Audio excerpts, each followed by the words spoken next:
commencer par. Je pense que tout le monde dit la question c'est quoi le jeu du monde. On ne peut pas comprendre forcément ce que c'est. C'est quelque chose que j'ai l'habitude de faire avec tout le monde.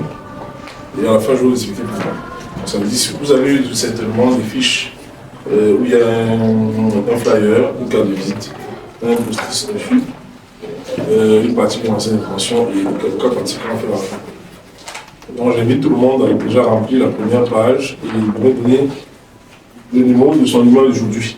Ça veut dire qu'on a quelqu'un qui est joyeux, quelqu'un qui est surpris, quelqu'un qui réfléchit, qui est sceptique, inquiet, enthousiaste, en colère, fatigué, stressé, reconnaissant, motivé, satisfait, désabusé, déçu et amusé. Donc chacun met sur son nom et donne le numéro correspond sur son processus de numéro. Donc c'est faire ici. 4 c'est sceptique, 5 c'est inquiet, 6 c'est enthousiaste, 7 c'est en colère. Alors, contrairement à ce que Marie disait le matin, on reste dans la même dynamique. Parce qu'aujourd'hui, en fait, on a ce qu'on appelle du management et des méthodologies. Donc ça comme ça. Il y a la méthodologie agile qui a été créée aujourd'hui, qui a répondu à un certain besoin de la méthodologie en cycle en V. Je pense que tout le monde sait ce qu'on appelle un cycle en V, sauf s'il faut revenir dessus. Cycle en V, c'est tout ce qui concerne le cahier de charge, tout ce qui concerne un cahier de charge, et je pense à un client. Donc c'est ça qui est le cycle en V. Aujourd'hui, on a créé la méthodologie agile vraiment pour aller dans un sens où on voulait aller au contraire de cela. C'est-à-dire arriver à un niveau où on peut faire les choses autrement, mais avoir le même résultat. Donc, notre titre, c'est quoi? Je vais vous expliquer plus amplement après. Aujourd'hui, on parle d'agilité dans le levier stratégique pour les performances de l'entreprise multisectorielle. Ça veut dire qu'on va montrer à quel niveau l'agilité en fait, est un levier très important pour les entreprises dans tous les secteurs. L'agilité ne s'applique plus seulement aujourd'hui à l'informatique, parce que c'est pour ça que ça a été créé pour l'informatique à la base. On rend compte que plusieurs entreprises en fait, disposent de tous les moyens nécessaires. Ça veut dire que vous devez tomber sur une entreprise qui a un super capital, qui peut avoir 100 millions, disons en chiffres, en cas de gros problèmes de chiffre d'affaires, de gros problèmes de productivité. À un moment, c'était tout stagné. On se concentrait plutôt sur le réseau mobile ou par exemple sur les réseaux internet et on oubliait derrière qu'il y a la partie finance. Il y a des gens qui travaillent, il y a des sous-cadres, il y a des gardiens même qui n'avaient pas à avoir le salaire parce qu'on concentrait tout. On concentrait tout sur ce que le client voulait. Mais on oubliait la valeur réelle des gens qui travaillent avec nous en interne. On avance. Alors, comme je disais, l'agilité s'applique à tous les domaines. L'agilité s'applique à tous les domaines. Ça, c'est quelques domaines que j'ai mis. On peut faire l'agilité dans tout genre de secteurs d'activité. La santé, la banque, télécommunications, l'éducation, l'agriculture, les grands commerces de proximité, les ministères, les grands développements d'entreprise, tout genre de structure, l'agilité peut s'appliquer dans ce genre de structure. Il faut juste savoir ce qu'on cherche et comment l'amener. Bon. Alors, c'est quoi l'agilité dans l'entreprise multisectorielle? C'est la faculté de transformer des moyens, aussi limite soit-il. Pourquoi je m'arrête à limite soit-il? Parce qu'aujourd'hui, vous allez avoir dans le BTP quelqu'un qui veut construire une maison. Ça veut dire, lui, il a le plan de la maison. Il a le plan de la maison, on dit la maison va coûter, je prends exemple, 30 millions de francs CFA. On va lui dire, non, il va aller vers une grosse société, on va lui dire, bon, pourquoi tu construis ta maison? Il faudrait que tu aies un chiffre, tu aies un minimum de 15 millions parce qu'on va te livrer déjà les fondations et tout le reste. Non. Les moyens limites disent que déjà le plan architectural que tu as peut faire en fait tu commences à construire la maison. Parce qu'en agilité, on célèbre des petites victoires. On ne célèbre pas quand on finit la maison. On se dit la petite victoire en agilité dit que j'ai fait les fondations à 1 million de francs CFA. En fait, c'est une fête. Pourquoi? Parce que les fondations qu'on a fait à 1 million de francs CFA font partie du budget général de l'œuvre. Donc en agilité, on segmente. Il n'y a pas de cahier de charge, il y a plutôt des segments de réussite à chaque niveau. Donc, quel que soit le limite soit-il, un résultat concret par adaptation continue. Ça veut dire au fur et à mesure qu'on évolue dans la construction, par exemple, de la maison, on s'élève au fur et à mesure de l'élévation des murs, jusqu'au tournage, jusqu'au fond du soir. Une prise de décision décentralisée, une obsession pour la valeur client. Valeur client, je l'ai mis en couleur. Pourquoi? C'est la base même de l'agilité. Satisfaire le client. Satisfaire le client. C'est la première chose. C'est-à-dire quand on est agile, un agiliste, quand il arrive le matin, il est là pour quoi? Le client veut quoi? Il faut trouver la solution pour le client. Les meilleurs recruteurs et tout le reste. Mais ça ne marche pas. Ça veut dire que l'entreprise n'arrive pas à décoller. Ça ne fonctionne pas. Ils savent pas pourquoi. Ils savent pas pourquoi. Ils font des audits, ils prennent des coachs à management, tout ce qu'il faut, mais ça ne fonctionne pas. Par contre, vous avez la même entreprise qui fait le même business, qui a 4 personnes qui font un super chiffre d'affaires. Et ils décollent. Même 3 personnes. Pourquoi? Parce qu'aujourd'hui, ils ont compris qu'il y a une méthodologie qu'on appelle l'agilité, qui enlève les frustrations, qui n'est pas là pour vraiment regarder ce que l'autre fait, mais plutôt s'orienter vers la valeur, vers le client, là où on aura la rentabilité. Donc c'est la différence. La différence en fait aujourd'hui est que l'agilité nous permet de comprendre et de combler en fait ce manque à l'entreprise. Il y a des gens qui vont se dire mais j'ai bien travaillé, je suis arrivé aujourd'hui, j'ai bien fait mon travail, mon équipe est performante. On ne rentabilise pas. Le chiffre d'affaires ne tourne pas. Il n'y a pas de productivité. Tout le monde est amorphe. Qu'est-ce qu'il faut faire? Qu'est-ce qu'il faut faire? Le problème n'est pas forcément la connaissance. Vous pouvez voir que vous avez toutes les connaissances possibles, mais vous n'avancez pas. Alors aujourd'hui, avant de partir sur une définition, je vais partir sur les 3 mots-clés de l'agilité. La transparence. Moi, quand j'entends transparence, j'entends quelque chose qu'on voit à travers. Disons ça comme ça, au sens, dans un autre sens. Aujourd'hui, la transparence est quelque chose de très important en agilité. Ça veut dire que mon collègue, mon collaborateur, parce que c'est on va partir de cette expression aujourd'hui, la collaboration, beaucoup plus. Mon collaborateur doit savoir ce que j'ai fait hier. Il doit savoir ce que je dois faire aujourd'hui. Il doit savoir ce qu'il me dit. La transparence. Et on est là pour travailler pour la valeur du client. On n'est pas là pour travailler pour nous. On est là pour un objectif. Comme ça a été dit tout à l'heure, on a un objectif qu'on doit atteindre. On est là pour ça. Donc la transparence dit que tout ce qui concerne le travail, si c'est quelque chose qui est hors du travail, qui affecte dans le travail, il faut en parler. L'adaptation, on peut avoir un changement à tout moment. On peut avoir un changement à tout moment. On peut se rendre compte qu'on a commencé à travailler sur un projet. Je dis une bêtise. On fait un rapport qu'on doit remettre demain. Après, il n'y a plus de courant. Mais on a un client qui attend le rapport le matin. Qu'est-ce qu'on fait? On doit s'adapter. Donc c'est le cas. Il n'y a plus de courant. Il nous faut un rapport. Qu'est-ce qu'on fait? On doit s'adapter. Et ça, c'est la petite échelle. À l'entreprise, c'est encore pire que ça. L'inspection, toujours vérifier ce qu'on fait. La vérification de l'agilité n'est pas uniquement sur le manager, entre guillemets, parce que cette expression, je vais la bannir tout à l'heure. Excuse-moi, Marie, mais moi, je veux bannir cette expression tout à l'heure parce que en agilité, ça n'existe pas. Ça n'existe pas. L'inspection doit se faire par les collègues, par l'équipe, par le manager, par le client. On a une visibilité large qu'on fait. Vous allez avoir l'impression que c'est trop surchargé, que non, on va tout faire en attendant. Vous allez comprendre. Comme j'ai dit tout à l'heure, ça c'est une définition qui est adaptée beaucoup plus à l'entreprise multisectorielle. Avec les 3 mots, les trois mots d'agile, on peut créer 100 millions de définitions, mais qui tournent toujours autour de la transparence, de l'adaptation et de l'inspection.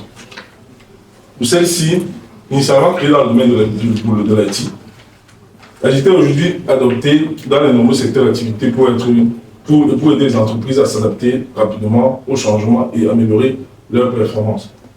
Par exemple, en Afrique, on a des entreprises comme MTN, Groupe Orange, Wave ou Floodway, qui ont largement recours à des approches agiles dans leurs projets numériques et d'innovation. Je ne veux pas aller à l'encontre du cycle en 1000 fois de plus. Le plan pour établir, c'est un cahier de charge. C'est dire, on va remplir le cahier de charge et on a fini, on a réussi. Non. Non. On va dire, on va faire les étapes par étapes pour satisfaire le client. On avance un peu. Bon, ce schéma est un schéma très important parce qu'il est en fait parfaitement ménagé. On va là-dedans en fait qu'il y a une équipe qui a été discutée avec des gens. Tout à l'heure, on a eu ce tableau-ci, mais d'une autre manière. On a eu ce tableau qu'on appelait, je ne sais plus, suivi de tâches. C'était ça. Voilà, c'était suivi de tâches. Ça, c'est un tableau Kanban. C'est la même chose. Parce que tout ce qui a été dit tout à l'heure, c'est la même chose qu'on fait ici. Mais vous allez voir un niveau où la différence. Le tableau Kanban ici n'est pas un tableau qu'on fait sur hebdomadaire. C'est un tableau qu'on fait de manière journalière, tous les jours. Toutes les équipes, à tous les niveaux. De la secrétaire au directeur général, chacun peut avoir son tableau Kanban et son équipe. Ça veut dire quoi? Je m'explique. Je suis ménagère ou du gars. Je viens le matin, j'ai mon équipe, on est 13. On a notre tableau Kanban, on sait que on doit faire le ménage entre 7h et 10h. Notre responsable, elle, quand elle arrive au travail, elle va dire qu'elle va demander pourquoi qui n'a pas fait le ménage, elle va voir le tableau. Le ménage a été fait à telle heure, c'est en cours. On n'a pas fait ici, donc c'est une visibilité large des tâches de l'équipe qui travaille. Et en agilité, ce n'est pas fait par tout le monde le fait. Tout le monde le fait. Les responsables, si vous allez voir qui sont les responsables, ont une vision qu'ils arrivent le matin. Il y a plusieurs manières de faire des Kanban. On peut les faire en numérique avec un Trello. Mais habituellement, je vous ai mis des post-it pour rester dans l'esprit agile. Parce que c'est des post-it en fait comme on crée un tableau, comme ça, et on tourne celui-ci, et on met un niveau de post-it pour savoir à quel niveau on est, à chaque niveau. Donc ici, c'est une réunion, c'est ce qu'on appelle un daily meeting, ou des listes comme ça, plusieurs noms. C'est une réunion qu'on fait tous les jours en équipe, entre 10 et 15 minutes. Tous les jours. Il n'y a pas de jour où on ne le fait pas. La réunion dit que les participants en fait, doivent parler chacun au minimum, doivent parler au minimum 1 minute 5, 1 minute, 2 minutes. Pourquoi on fait la réunion? Pour que chacun puisse s'exprimer. Enlever les frustrations, se dire que qu'est-ce que tu as fait aujourd'hui? J'ai fait ça, je dois faire ça, ça. Ça m'a bloqué hier, on le note. Si quelque chose revient tous les jours, on sait que c'est un problème. Et on va s'attarder dessus. Donc on évite au maximum de cumuler les conflits ou les frustrations ou la vérité. C'est pour ça qu'on fait la réunion tous les jours à la même heure, habituellement, pour donner à l'équipe un certain réflexe. Et au même endroit, habituellement on le fait de mouvement en cercle. Bon, je ne sais pas pourquoi. Donc ça veut dire là, vous voyez, c'est un délit Scrum en temps réel. C'est en temps réel où elle explique que non, aujourd'hui on a ça à faire, ça c'est en cours, et ça c'est en ceci, et ça c'est livré. Et au fur et à mesure, on évolue comme ça dans la journée. Ici, on fait un comparatif entre le cycle en V et pas un comparatif, on montre l'adaptation et la structure rigide. Le cycle en V est assez rigide parce qu'on s'en tient au cahier de charge du client. Le client veut ça, on doit faire ça. On avance, on va les étapes du client au fur et à mesure. On n'attend pas le changement, on n'attend pas quelque chose qui peut nous surprendre. En cycle en V, on sait comment gérer ça. Il y a une manière de le gérer. Mais en Scrum, il y a ce qu'on appelle la rétroactivité. Quand on fait les fondations, par exemple, de la maison, je reste sur les fondations de la maison. En réalité, en cycle en V, on dit on a fait les fondations. On dit au client qu'on va venir regarder. Lui, il valide son budget au fur et à mesure. En cycle, en agilité, on demande au client de venir voir, d'assurer que ces fondations sont correctes. Si la CEP, on continue. Après, il peut dire non. Ce que j'ai dit que c'est correct, hier, c'est plus correct aujourd'hui. Casser plutôt aussi, fait comme ça. Nous, on attend ça en agilité. On attend le changement. Par contre, en cycle en V, ce changement va nécessiter un nouveau budget. Pourtant, nous, on met le risque déjà prédéfini en agilité avec le même budget.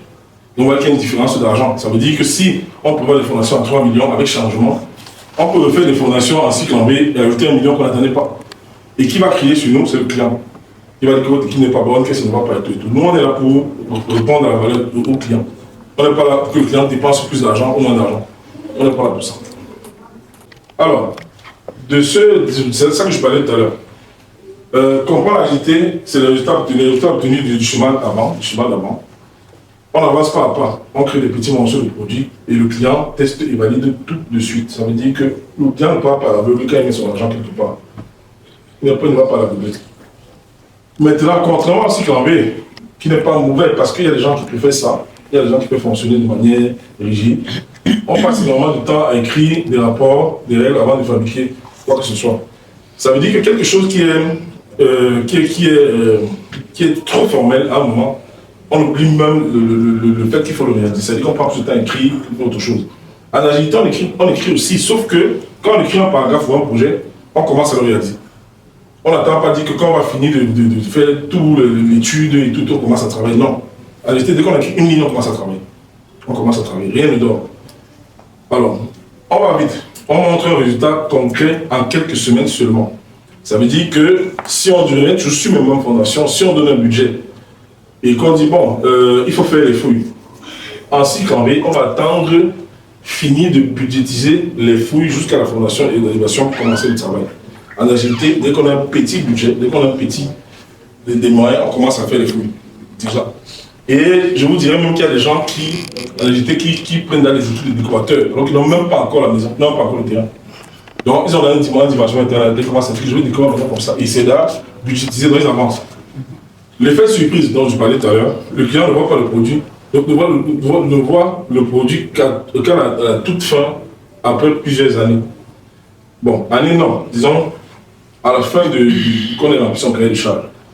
Je dis que bon, la maison est finie, j'ai envoyé les gens observer. On se rend compte que le gros est nul. Il y a un problème de tuyauterie associé à ça, c'est un gros problème. Par contre, si le client avait envoyé, était venu lui envoyer un représentant du client, on aurait vu qu'au niveau de la plomberie, c'est pas bon, on s'arrête d'abord, on fait autre chose. Donc c'est vraiment étape par étape. Bon, au niveau du visuel, on utilise des tableaux colorés, comme je vous l'ai dit, des processus pour voir l'avancement de chaque jour. Ça, c'est beaucoup plus théorique. Quand dans la datation, on n'est pas obligé de partir forcément dessus.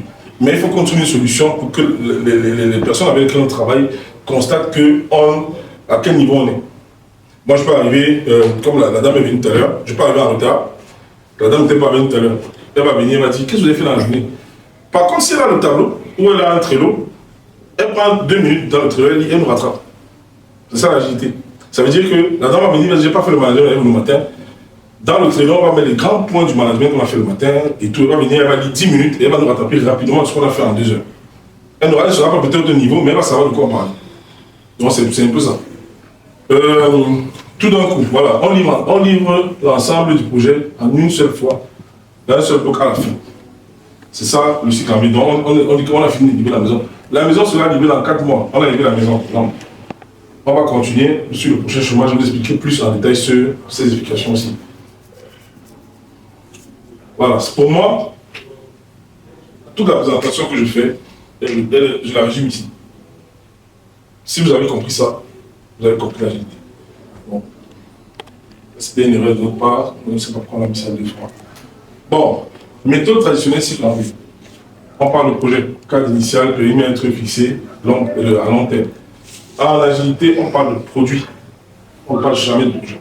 Ça n'existe pas. On parle de produit. Produit, pourquoi? Parce que l'agilité dit que le projet doit évoluer. Le produit doit évoluer. Disons ça comme ça. Il n'y a pas, on va dire, on a conçu la maison, on ne va pas dire qu'on a bloqué, on ne va plus jamais monter, on ne va plus jamais casser. Non. En agilité, ça n'existe pas. On fait la maison de telle sorte qu'on peut la casser demain, on peut changer ceci. On prévoit tout pour ça. Des fondations à la plomberie, à la tuyauterie, tout ce qu'il y a dans la maison. En fait, on fait des prévisions en disant qu'on peut casser tout demain. Donc le périmètre est flexible. Il y a qui a parlé de flexibilité tout à l'heure. Le périmètre est flexible et on est orienté sur la valeur, une fois de plus, ce que le client veut. C'est le plus important. Cahier de charge. En agilité, ça n'existe pas.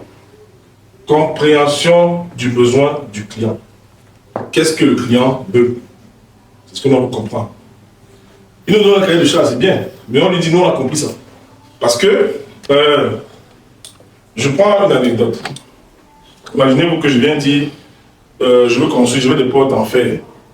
Et sur les portes en fer, je veux des cadenas. Je n'ai pas spécifié quelle taille de cadenas. Si maintenant, moi, qui construit la maison, je me fie au cahier de charge. Je ne vais pas acheter des cadenas, je ne sais pas, des petits cadenas. Le client, ce n'est pas ce que je voulais, ce n'est pas spécifié. Ça veut dire, avant d'acheter les cadenas, je lui dis, qu'est-ce que je voudrais comme cadenas sur mes portes? Bon, c'est ça la compréhension du besoin du client. Les petits détails, il ne faut pas dire on a compris, non. C'est pour ça qu'il faut sectionner. Et moi, je pense qu'il faut sectionner en disant que, en avançant trop vite, on peut faire un truc, on peut bâcler quelque chose qui n'est pas exactement ce qu'on voulait faire. Donc, il faut comprendre ce que le client veut. C'est très très important. Quand je dis découverte continue, c'est ça. Le client va vous écrire quelque chose dans un cahier de charge, vous allez croire que vous avez compris alors que c'est le contraire. Bon, chef de projet, comme j'ai dit tout à l'heure, manager, chef de projet, tout ce qui est dans le management CKV, ça n'hésite pas en agilité. On a ce qu'on appelle un facilitateur.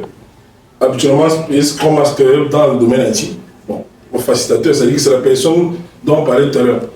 Sauf que le facilitateur ici n'est pas le patron. Il ne prend pas de décision. Il n'est pas là pour dire je te vis, je fais ceci, non.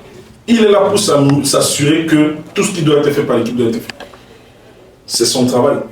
On dit en informatique, il est le propriétaire de la méthode Scrum. Donc c'est le patron de la méthode agile adaptée pour passer à plusieurs méthodes agiles. Ça, c'est une méthode dans le dos. Ça veut dire que lui, il est là pour s'assurer qu'il y a une réunion le matin. Il y a eu ça, il y a eu ça et ça. C'est son travail. Si l'équipe n'a pas collaboré, il rappelle à l'équipe, il faut discuter. Vous avez oublié. Il faut discuter. Il faut discuter. Vous avez oublié de discuter. Tel sujet, on a parlé de ça, il faut le faire. Donc, c'est son travail habituellement. Maintenant, pour faire une symétrie à ce qu'on disait tout à l'heure, à l'agilité, il y a plutôt 2 sortes de managers. Il y a un autre manager qu'on appelle le product owner, que je n'ai pas mis là, qui est plutôt orienté vers le client. Ça veut dire que c'est la personne que le client envoie pour inspecter tout ce qu'il fait.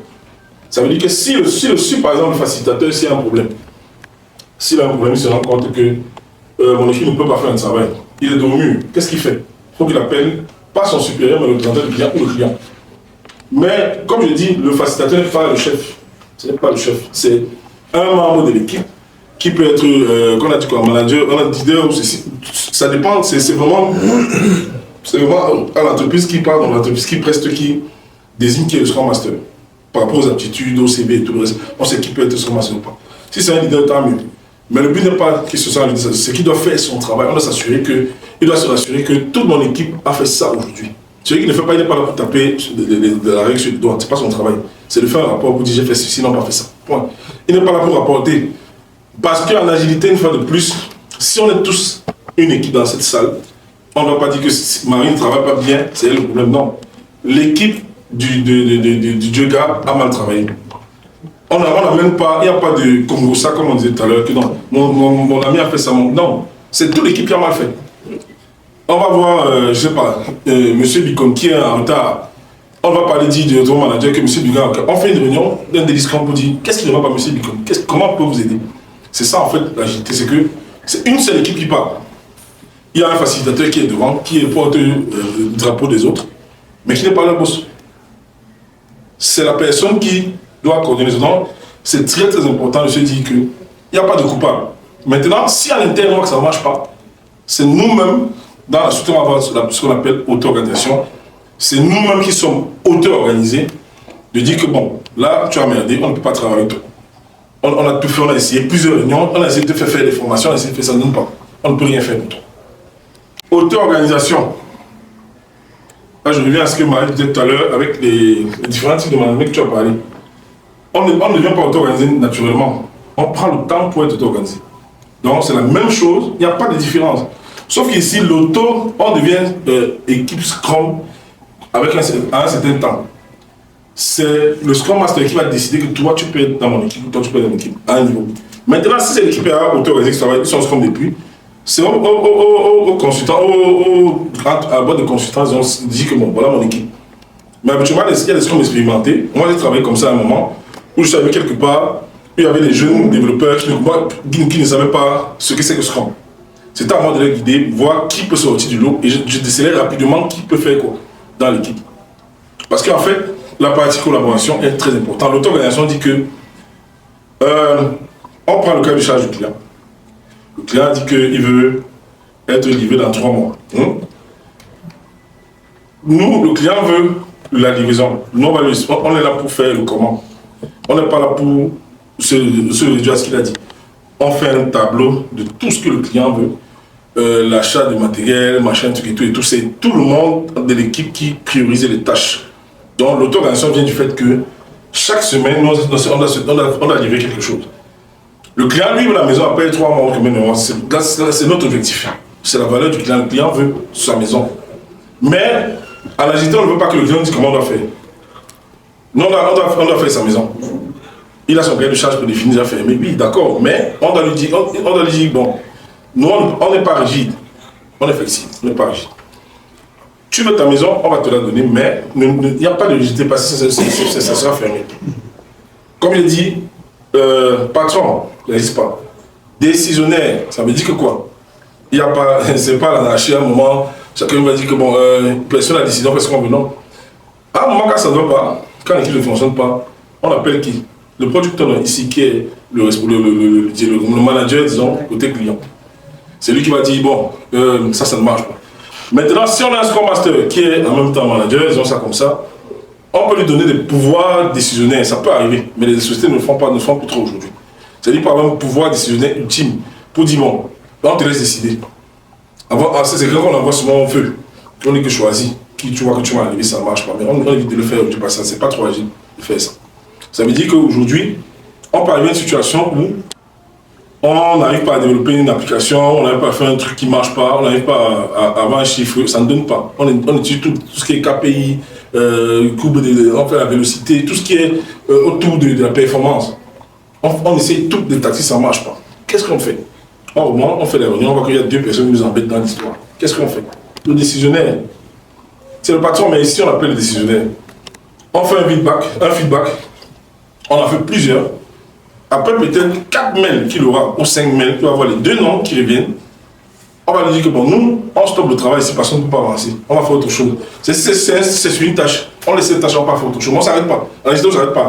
Il n'y a pas d'arrêt à l'agilité. Il n'y a pas d'arrêt de travail. Donc ça veut dire qu'on s'est dit aujourd'hui, à ce niveau-là, qu'est-ce qu'on fait? On va lui dire, bon, on a un problème là. Comme mon jeune frère disait tout à l'heure, j'ai 2 gars qui se cognent la tête et tout et tout. Lui, on va l'appeler pour lui dire qu'est-ce qu'il faut qu'il fasse. Il va analyser tout, il va les écouter, il va faire tout ce qui est autour. Mais à moi, ça ne donne pas. Il va réfléchir, il va dire, bon, qu'est-ce que je dois faire? Il va falloir qu'il trouve une solution rapide. Mais ce n'est pas parce que celui, par exemple, qui faisait, je sais pas, qui faisait le crépissage, a un problème que les gens ne vont pas continuer à travailler. Ça n'a rien à voir. On laisse le crépissage, on se dit, le problème, le boss va gérer ça. Et maintenant, on commence à faire autre chose. Mais on ne s'arrête pas, parce qu'on n'a pas fait le crépissage aujourd'hui. Donc, le décisionnaire, c'est ça. À un moment, il est obligé de décider. Bon, maintenant, la chose la plus fondamentale, comme j'ai dit tout à l'heure, projet final, les besoins de produits. Vous avez vu, dans ce camion, il y a, disons, un camion disons, de 20 pieds. Il y a plusieurs choses dedans. Des matelas, des lits, machin, tout le reste. En agilité, en cycle, on ne vient pas livrer tout le camion. En agilité, on peut pas aujourd'hui, on peut pas livrer le lit. On peut pas livrer ceci. Mais, on reste dans le budget. Hein. Vous ne croyez pas qu'on soit pas. On va rester dans le budget. On trouve une solution pour rester dans le budget. Vous dites que sur le déplacement du camion, c'est 100 000. Et que bon, on peut avoir une moto qui nous prend 3 000 par jour. Qu'est-ce que la moto peut envoyer? La moto peut partir avec le micro aujourd'hui. Après, on prend une voiture qui peut nous faire porter 2 matelas. On a 5 000 dans le budget. Au fur et à mesure. Mais quand vous attendez un mois ici pour livrer le camion, que ça soit plein pour envoyer, moi j'ai déjà livré au moins la moitié des choses. Donc quand vous attendez qu'on remplit le camion, moi j'ai envoyé la moitié du camion sur le client. Voilà un peu la vérité de cette histoire-là, de tout ce qui agit. Ça veut dire que quand vous attendez qu'on remplisse toutes les informations pour commencer à travailler, moi je suis à l'élévation des murs. Donc on attend d'écrire la compréhension du besoin du client. Quand le client va dire une ligne, on va travailler. On n'attend pas la fin. Donc dès qu'on a la compréhension du besoin du client, on n'attend pas tout le cahier de charge, ça n'existe pas. Le client veut construire à tel endroit, il a le terrain, il a l'information, comment travailler. Ainsi que l'environ va te dire non. Maintenant, par rapport à la constitution du Cameroun, on va te dire ça ne fonctionne pas comme ça au Cameroun. J'en ai parlé avec Marie la dernière fois. On m'a dit, bon, j'ai déjà 2 millions, on peut commencer à avancer. Donc, à la base, on est tous agiles au Cameroun. Le pays nous rend agile. Ce pays nous rend agile. Maintenant, normalement, il faut le structurer. C'est ce que je suis en train de faire. C'est-à-dire que chacun sait s'adapter ici. L'adaptation, vas-y, donc je ne veux pas attendre que je vais 10 millions pour construire. C'est un phénomène, c'est quelque chose de dîner chez nous, les Camerounais aujourd'hui. Mais dans d'autres pays, vous allez voir que si la personne n'a pas 10 millions, qu'on ne construit pas. Tu vas se dire que non, tant qu'elle n'est pas mes 10 millions, le gars qui gère mon chantier m'a dit qu'il faut 10 millions. La société qui gère mon chantier m'a dit que je ne peux pas commencer à travailler. Au Cameroun, on est agile déjà. Donc ça, c'est vraiment au sens là ajouté. Quelle est la différence entre un cycle en V pour toi et l'agilité? Comment tu ressens ça? Comment l'agilité peut t'aider à te guérir? Disons ça comme ça. Bon, je dirais que concernant mes équipes et face aux réalités que je connais, notamment aux objectifs qui me sont fixés, je pourrais... l'agilité peut m'aider dans la réalisation de mes objectifs. Je vais prendre par exemple concernant les objectifs de vente. Nous avons certaines difficultés que nous rencontrons, notamment concernant l'environnement concurrentiel, notamment l'inflation, notamment les variations relatives au portefeuille client. Et il y a une corrélation entre toutes ces variables qui sont externes à l'entreprise et en rapport avec maintenant les difficultés qui sont liées par rapport à mon personnel, aux équipes que je supervise. Concernant en interne, je peux prendre les conflits, la gestion des conflits, ou encore, qu'est-ce que je dirais? Ou alors même les objectifs qui ont été subdivisés, parce que les objectifs sont globaux, mais ils sont aussi subdivisés sur chaque membre de l'équipe. Donc voilà, je pense que l'agilité en fait peut nous aider plus globalement à nous adapter face à l'évolution, en fait, aux différentes évolutions. Vous complétez ce que tu es en train de dire. En fait, dans ton domaine, ce que moi j'ai constaté dans ton secteur d'activité, Il y a des moments où moi je te vois souvent gambader entre deux sites. Ça veut dire que si tu as une visibilité par exemple d'un Kanban, tu n'es pas obligé de quitter d'un point à l'autre. C'est-à-dire qu'étant de l'autre côté, tu peux avoir, tu veux savoir ce qui se passe là-bas, mais il faudrait que tu aies quelqu'un sur place qui ait la responsabilité de te donner l'état de ce qui se passe là-bas. Tu vois, c'est ça le problème. Mais pour après, je pense que chez vous, c'est faisable parce qu'il y a une certaine ancienneté déjà, il y a une certaine routine que vous avez mis en place. Maintenant, faites attention au nouveau. Un nouveau peut venir, tout ce que vous avez mis en place, il détruit ça en 2 secondes. Donc, c'est-à-dire que pour moi, tu n'es pas obligé de quitter d'un site à un autre. Tu peux dire, bon, je reste ici, je le laisse faire, tu crées l'auto-organisation en disant que, bon, je laisse faire peut-être le site de qui est, en disant qu'ils vont faire, ils m'envoient une photo de où ils sont aujourd'hui. Là où je sais, la journée, ils ont fait ça. Bon, il y a des trucs où tu es signataire, ça, il n'y a pas, mais des trucs simples, tu peux déléguer. Tu peux déléguer, des trucs simples, tu dis, bon, celui-ci, tu te rends compte qu'il ne fait rien, tu le formes à faire ça, tu l'observes sur, donc tu l'observes au fil du temps et tu lui allumes une tâche qu'il ne faisait pas. Je te promets que ça va déjà enlever les frustrations, ça va donner plus de confiance aux gens. La responsabilité, quand tu dois responsabilité à quelqu'un, ça lui apporte vraiment une certaine confiance quand il veut travailler. Ça veut dire que toi, de ton côté, tu vas dire, bon, je ne veux plus courir à faire ça, Non, telle personne doit faire ça. Si le matin, il a fait. Et je t'avais parlé de ça, c'est-à-dire des réunions d'équipe. Les daily scrum ne se font pas seulement, en théorie, on va vous dire dans le livre, dans les écrits agiles, il faut le faire debout 10 à 15 minutes. Non. On peut le faire sur WhatsApp, juger la technologie. Quand on écrit l'agilité, WhatsApp n'hésitez pas. On fait une réunion de 10 minutes, on dit que bon, chacun doit parler 5 minutes, chacun doit parler 2 minutes. Mais c'est des réunions qui font que tu sais quel problème, quelle gangrène tu peux traîner pendant un mois. Si un problème revient tous les jours, c'est un problème. Parce qu'il y a des gens qui vont te dire que non, moi j'ai rien à dire. On a toujours quelque chose à dire. Tu peux être dans une équipe, tu n'as jamais rien à dire, c'est pas possible. Je te promets que quelqu'un qui est timide dans l'équipe, c'est quelqu'un qui est timide. Même le timide parle. Mais il faudrait que tout le monde se sente impliqué. Il faut qu'on sache qu'on est ensemble. Ne dis pas que non, toi tu parles. Donc ça veut dire que pour moi, à ton niveau, je pense que c'est quelque chose d'assez intéressant. Parce que je te vois souvent monter des salons. Je peux pas. À un moment, c'est compliqué de faire ça.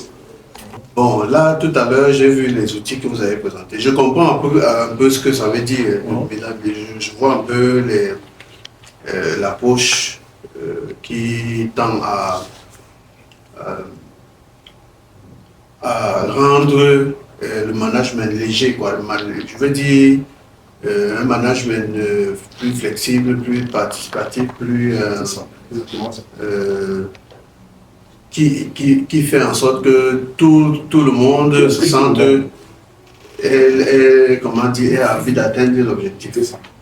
Bon, mais je ne sais pas, je me pose la question de savoir dans des structures comme la nôtre, qui est un peu hiérarchisée, je ne sais pas comment on peut rendre ça vraiment, on peut vraiment mettre ça en pratique. Dans une structure étatique, on sait exactement où est le problème et on sait comment structurer les choses.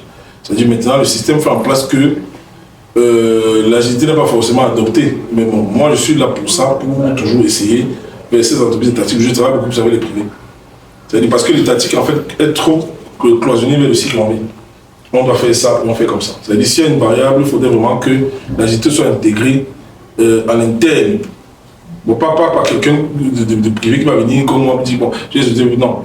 Il faudrait qu'on le cultive à l'intérieur de la société. Ça veut dire que quelqu'un comme vous qui est déjà là-bas, vous pouvez dire que bon, il y a ce qu'on appelle l'agilité. Est-ce que je peux aller me former, par exemple, pour une équipe meilleure? C'est comme ça que moi je pense que ça peut arriver au Cameroun. On a parlé tout à l'heure, je reviens sur les horaires de travail des gens qui arrivent en retard. Une équipe auto-organisée n'a pas ce problème. Hein. Donc, parce que si je dois faire mon travail et que j'arrive à 10h et que je m'attends avec mon collègue, le résultat de la journée sera fini, je vais finir plus tard. Donc le boss ne va jamais savoir que je suis arrivé en retard. C'est une solution agile simple. On le fait, alors on le fait ici, je ne sais pas si on le fait. Donc ça dit pour moi, j'arrive à 10h, je dis à mon collègue, bon, commence ma tel travail, j'ai un problème peut-être de transport, mais je veux partir à 17h, je vais compenser ton travail pour tel. Vous allez voir, le boss ne va jamais constater que vous arrivez en retard. Jamais. Mais ça ne va pas être une routine parce que vous allez gâter le travail du collègue. Et c'est pour ça qu'il y a des réunions d'équipe. Parce que le Scrum Master, en fait, c'est quelqu'un qui n'assiste même pas aux réunions. Hein. Il n'est pas là pour ça. Il doit s'assurer qu'il y a la réunion. C'est comme si votre manager dit qu'il doit avoir la réunion, il reste dehors. C'est un conclave, en fait, où il n'a pas l'obligation d'être là. Mais il doit s'assurer que ça arrive. On a préconisé qu'on organise les activités vous avez parlé d'échelle. Voilà. Est-ce que l'échelle n'agrandit pas les coûts? Non. Parce que si vous avez une activité à faire avec 10 personnes, vous décomposez ça en 5 petites ou bien peut-être 3 équipes pour faire différentes tâches qui vont permettre d'atteindre un objectif. Est-ce que sur le plan de financier, il n'y aura pas plus de coûts qu'en mettant les gens tous ensemble? À certains moments, le fait de scinder les équipes, ça nous revient légèrement un peu plus cher que d'avoir une équipe. Concernant votre question, le budget est le même d'un cahier de charge qu'en conversion de besoin. C'est l'équipe, en fait. Quand je parle d'équipe, c'est l'équipe qui planifie, qui va travailler sur quoi avec le même budget. Je m'explique. Ça veut dire que quoi? Je reste sur l'exemple des fondations de la maison. 10 personnes, on a 50 personnes pour construire, bon, je ne parle pas trop. On a 20 personnes pour construire un studio, n'est-ce pas? Les 20 personnes qui vont construire un studio, on dit que le studio va coûter 10 millions de francs CFA. Je dis une bêtise. Et on se rend compte que on a déjà 2 millions. On ne va pas attendre forcément, on va 10 millions pour commencer la maison avec le nombre d'employés. Qu'est-ce qu'on va faire? On va faire une équipe à qui on dit, moi mon budget c'est 10 millions de francs, les fondations font tel montant. Non, donnez-moi une évaluation rapide pour laquelle on peut me livrer les fondations avec les 2 millions que j'ai pour le moment sur mon budget. Ça veut dire que moi, le client qui sort 2 millions, je n'ai pas de remords, je n'ai pas de prise de tête. C'est la même chose celui qui a 10 millions pour construire la maison. Parce que mon budget ne change pas. C'est à l'équipe qui est en phase de s'adapter. C'est pour ça que je n'ai pas d'adaptation. Ils adaptent mon budget. Moi, je suis le client. On adapte mon budget aux premières choses que je veux, aux fondations que je veux. Je ne vais pas dire non, comme on est trop à faire les fondations, on va prendre 3 millions, non. Puisque vous voulez gagner un marché, c'est à l'équipe de dire, bon, il faut une réunion de planification, qui dit, bon, là, réunion de planification, le client veut les fondations, il veut ci, il veut ça. On donne la priorité des tâches. On adapte la priorité des tâches maintenant à tout ce qui est budget. Et on arrive toujours au résultat. En fait, moi, l'expérience m'a prouvé que ça marche toujours. Ah bon, à 99%, on dit jamais. À 99%, ça marche toujours. Et la différence, c'est que vous qui avez le temps d'avoir 10 millions, vous allez me regarder en train de construire la maison, moi je vais finir avant. Mais vous n'allez pas comprendre comment je fais. Mais moi je vais finir avant parce que mes 2 millions, moi, le client a pris vite, les techniciens ont vite pris mon argent pour dire que bon, ils peuvent travailler et ils m'ont donné tout ce que je vais atteindre le point. Ils ont compris mon besoin, moi, le client. Si on ne comprend pas ce que le client veut, on prend l'argent, on va se prendre la tête. Il faut comprendre ce que le client veut. Je veux ça. Est-ce que les 2 millions, c'est pour ça qu'un entrepreneur qui va venir dire qu'il veut construire la maison, avec tel montant se trompe, on va le rattraper rapidement. Pourtant, en cycle en V, on ne va pas le rattraper. Il aura le temps de manger l'argent jusqu'à la fin. Et alors, on y va, vous avez un truc qui n'a pas de sens. Pourtant, en agilité, on contrôle, on met 500, on contrôle ces 500. Donc, c'est compliqué de sortir du budget, puisque vous contrôlez tout. Les fondations sont à quel niveau? On dit qu'il fallait 600 par pain, 10 métiers, 600 par pain. On a mis les 100 par pain, je vérifie. Moi, le client, je valide, c'est bon, oui, je valide, je pars. J'ai sorti 600 000, il me reste 1 million. Au fur et à mesure, on arrive. Donc c'est peut-être, moi je vous comprends, c'est un peu délicat, mais quand vous le faites en pratique, vous comprenez que c'est dans tous les secteurs. Hein, dans tous les secteurs. Vous allez voir par exemple, on va aller voir, même les secteurs où on ne maîtrise pas forcément les choses, on va aller peut-être dans un garage, on dit qu'on veut faire peut-être une tollée. Si vous prenez tout l'argent de notre tollée, mais il faut qu'il pense à la voiture, il dit que bon, comme c'est la voiture, c'est 20 000, vous avez 20 000 vérifiés, valider. Vous pouvez que, s'il devait faire la tollée à 100 000, il va faire 100 000. Il n'y aura pas des imprévus, vous allez les gérer. Mais si vous dites que c'est 100 000 qu'on vous pose, voilà 100 000, fais-moi la tournée, il va vous faire du mal. Parce que s'il fait mal la tournée à faire ses cabossés, il va vous dire que non, c'est pas votre argent. Mais si vous voyez la bourse là, il a pensé, vous êtes dans votre budget. En allant de façon agile, est-ce que le travail ne va pas plus lent par rapport à celui qui a déjà tout le budget et puis bon, on peut aller rapidement? Ça va plus vite. Ça va plus vite. C'est même plus sécurisant. Vous donnez tout l'argent à quelqu'un et s'en va. Il faut aussi quand même noter qu'en BTP aussi, et sur l'achat ne pourra jamais être fait avant. Si vous connaissez la dimension de votre salon, vous achetez le canapé avant de la construire. Sur nos plages actuelles, si. Vous savez que je sais comment ça va comme ça. Exactement comme ça. L'achat d'un canapé, pour savoir où vous allez garder le canapé. Non, écoutez bien ce que j'ai dit. On peut budgétiser, pas forcément acheter. Le canapé coûte 200 000. Dans mon budget, comme on a réfléchi à monter les murs, je mets 200 000 de côté sur le canapé que j'ai eu à Oka. J'ai avancé sur mon projet. Voilà, puis maintenant, le choix des tôles se fait avant de monter les murs. Pour la Champagne, c'est un choix. Ce n'est pas fait, mais c'est parmi les choses qui ont été déjà, sur lesquelles on a déjà travaillé. Le moment venu, on peut faire le choix, parce qu'on a déjà fait le choix. Moi, je comprends. En fait, j'avais le même problème au début, mais quand vous faites le cap, si vous allez constater vraiment l'utilité de la GT, vous allez constater que vous n'êtes pas en retard sur rien. Celui qui va dire, bon, je débute quand je pars, il va finir peut-être un an après. Vous allez aménager même. Non, mais si on essaye ça, ça marche. Oui, il y a quand même. J'ai travaillé à ce Sucam, donc je sais qu'on avait ça. Donc, quand je dis en termes de probabilité, vous allez voir ça sur un chantier sur 200 ou 300. Mais je vous promets, ça, dans un chantier, ça marche. Vous ne croyez pas, mais ça marche. Je vous promets que ça marche. C'est-à-dire que vous faites l'équipe. Disons que, par exemple, on dit une bêtise. Voici notre Scrum Master qui est la dame. Où est-ce qu'elle est en train de faire? Elle est en train d'observer sur tout le monde est en train de parler. Elle est notre. Qu'est-ce qu'elle fait? Elle fait le client. C'est bon d'avancer. On a la visibilité de bien planifier, en cours, bloqué, terminé. Tout ce qui est terminé, c'est ce qu'on va donner aux clients de voir. Tout ce qui est en cours, on travaille. Tout ce qui est bloqué, ça nous embête. Tout ce qui est planifié, on va faire demain après demain. Le tableau résume tout. Tout le travail. Donc voilà un peu la gestion agile d'un chantier, disons ça comme ça. Ça, c'est un exemple. On peut faire des dans tout domaine. On peut faire dans le sport, on peut faire dans la santé. Dans la santé, par exemple, il y a un projet qui se travaille aujourd'hui pour la livraison des médicaments avec les drones. Soit on travaille sur des petites distances. Donc c'est un projet qui va arriver bientôt au Cameroun et qui agit. L'équipe travaille, c'est une équipe agile qui travaille dessus. Donc on va livrer les petites distances. Si vous habitez peut-être à Ekono et que vous avez un malade urgent à Mounouma, on lance le drone pas déposer là-bas.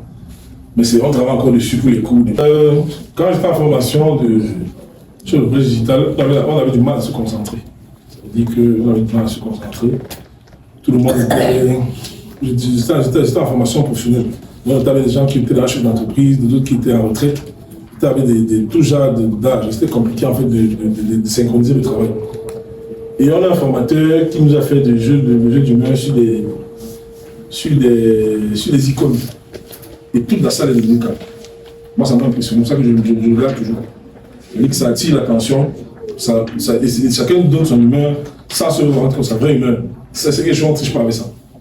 Vous allez voir les gens, et pour moi, le but, c'est que tout le monde soit à 12.